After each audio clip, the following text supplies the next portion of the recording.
bilang bahagi ng patuloy na pagsisikap ng city government ng San Jose del Monte na palakasin ang food security at maisulong ang urban agriculture sa lungsod, formal nang inilunsad ang ika-6 na taon ng programang Gulayan sa Pamayanan nitong Martes, April 11. Sa kanyang mensahe, binigyang diin ni Congressman Arthur Robes ang kahalagahan ng pagtutulungan upang matiyak na may sapat, masustansya at abot-kayang pagkain ang bawat pamilyang Sanosenyo. Ayon sa kanya, mahalagang maging aktibong katuwang ng bawat barangay at samahan sa pagsusulong ng mga programang pang-agrikultura, lalo na sa gitna ng patuloy na pagtaas ng presyo ng bilihin. This is also our program during the pandemic dahil nakita nga natin na wala nang ang trabaho ang tao, walang makain. Iniimporta pa natin yung mga gulay galing sa Baguio kung saan lugar magtatanim. Dito sa atin, kukunti ang magtatanim na hindi kayang i-sustain, i-supply ng tao. Kaya ginagawa namin to, patuloy na ginagawa ng pamahalaan para tumanim sa utak, hindi lang dito sa mga may edad. Dapat ito, programa ito, pati hanggang sa bata. Hindi ka magugutom kung marunong ka magtanim, marunong ka mag-alaga ng hayop, di ba? Tulad ngayon, ay krisis tayo. Gawa tayo ng sarili nating pamamaraan kung paano mabuhay ng tama, maayos, maganda, at turuan natin yung ating mga anak. Ang city government naman definitely, even ako as congressman, hindi namin kayo ilalaglag. Iisipin at gagawa kami ng pamamaraan kung paano natin mapaganda ang buhay ng tao. Dumalo rin sa paglulungsad ang Sangguniang Panglungsod Committee on Agriculture Chairperson na si Councilor Ina Capa na nagpahayag ng buong suporta sa pagpapalakas ng sektor ng agrikultura sa lungsod. Alam niyo po, ang food security ay napakahalagang usapin lalo't higit sa ngayon.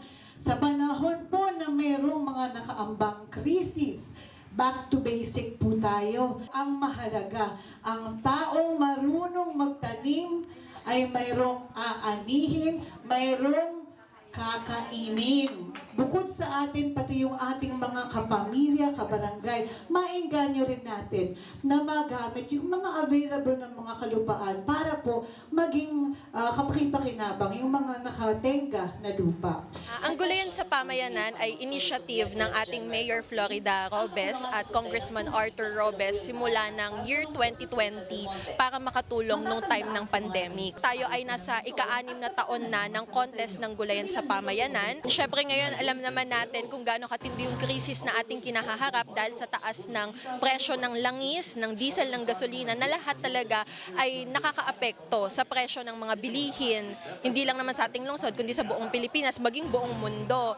Kaya hinihikayat natin lahat ng mga barangay, lahat ng mga HOA, lahat ng mga samahan dito sa ating lungsod na mag-engage sa Gulayan sa Pamayanan. Bakit? Kasi hindi lang nagiging readily available yung mga gulay malapit sa kanila, ito ay nakakatulong din para makapag-exercise, nakakatulong din para maging sariwa yung mga kinakain ng mga San Joseño. Sana lahat ng mga San Joseño ngayon na panahon ng krisis, hindi man sa pamamagitan ng pagsali ng contest ng Gulayan sa Pamayanan, kundi sa pagtatanim sa kanya-kanyang mga tahanan at pagpopromote ng urban gardening, ito ay napakalaking bagay para masiguro natin na tayo ay may makakain na sariwa sa araw-araw. Bukas po ang aming tanggapan, City Agriculture Office na matatagpuan po sa New Government Center upang tayo po ay mabigyan ng mga pananim na magagamit natin sa kanya-kanya nating mga bahay. Layunin ng programang Gulayan sa Pamayanan na hikayati na ang mga residente na magtanim ng gulay sa kanilang mga bakuran at maging sa mga bakanting lote katuwang ng kanilang barangay. Hindi lamang para sa sariling konsumo kundi bilang karagdagang pagkakakitaan.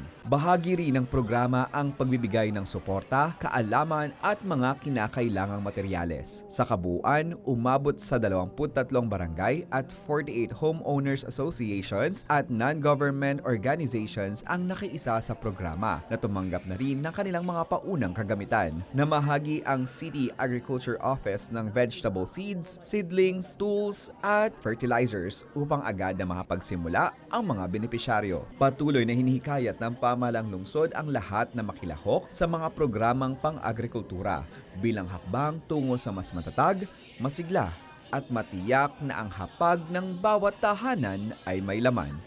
Para sa Balitang San Joseño, ako si Sep Zamora, Public Information Office.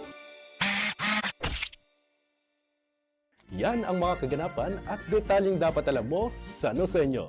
Para sa mga napapanong balita at impormasyon, doble aksyon at solusyon. Mag-subscribe sa mga official social media pages ng pamahalaang lungsod ng San Jose del Monte, Bulacan. Mula sa Paradise Farms National High School, ako si Kirby Legion. Maraming salamat. Arya San Joseño.